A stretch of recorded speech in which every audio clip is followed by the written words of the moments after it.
Praise the Lord. सारा आदर सारा महिमा हमारे परमेश्वर को मिले, जिसने आपको, मुझको और इस सारे संसार को बनाया है। तो मैं यीशु मसीह का एक चमत्कार है, वो चंगाई करते हैं, उसके बारे में बताना चाह रही हूँ। पतरस की सांस, जिसको बुखार था, उसे किस तरह से चंगा करते हैं। तो मैं पढ़ लूँगी। वह आराधनालय में से उठकर सिमोन के घर में गया। सिमोन की सास को ज्वर चढ़ा हुआ था और उन्होंने उसके लिए उससे विनती की। उसने उसके निकट खड़े होकर ज्वर को डांटा और ज्वर उतर गया और वह तुरंत उठकर उनकी सेवा टहल करने लगी। तो यीशु मसीह पतरस के घर जाता है और क्या होता है कि पतरस की सास को बहुत ही बुखार था।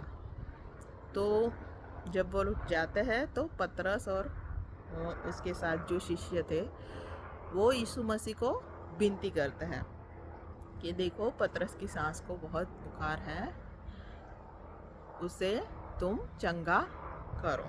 और यीशु मसीह ने क्या किया?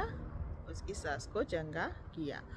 तो पहली बात ये आती है कि यहाँ हम देखते हैं कि ये लोग यीशु मसीह से क्या करते हैं? विनती करते हैं। तो जब भी हम बीमार पड़ते हैं या कोई और बीमार पड़ता है तो हमें क्या करना है? प्रभु से प्रार्थना करना है, ईश्वर से प्रार्थना करता है, उससे विनती करनी है कि उसे चंगा कर। और परमेश्वर हमारी विनती को क्या करता है? सुनता है। वो कभी ऐसा नहीं होगा कि वो हमारी विनती को नहीं सुनेगा, वो सुनेगा ही। तो इन लोगों ने भी विनती की और यीशु मसीह ने क्या किया? उस ज्वर को डांटा। तो जो बुखार था उसे क्या करना पड़ा? डांटना पड़ा।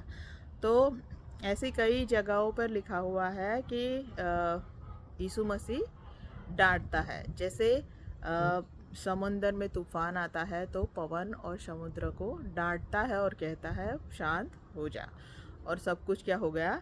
ठीक हो गया। तो इस तरह से यीशु मसीह क्या करता है?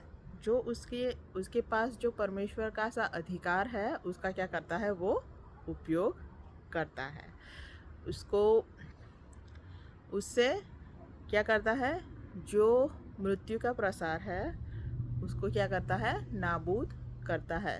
जो पतरस की सास को क्या करता था? वो ज्वर परेशान कर रहा था, उसे दुख दे रहा था, लेकिन वो दुख में से उसे क्या करता है? छुड़ा लेता है। और जब छुड़ा लेता है तो उसका सास का एक्शन क्या होता है? तुरंत वो उठ के क्या करती है? प्रभु की सेवा करने लगती है। इन लोगों की क्या करती है? सेवा करती है। तो हम भी ऐसा ही करें।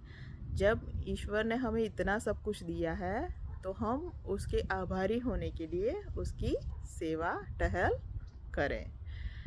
तो आप सभी ने मुझे सुना, इसलिए बहुत बहुत धन्यवाद। Thank you.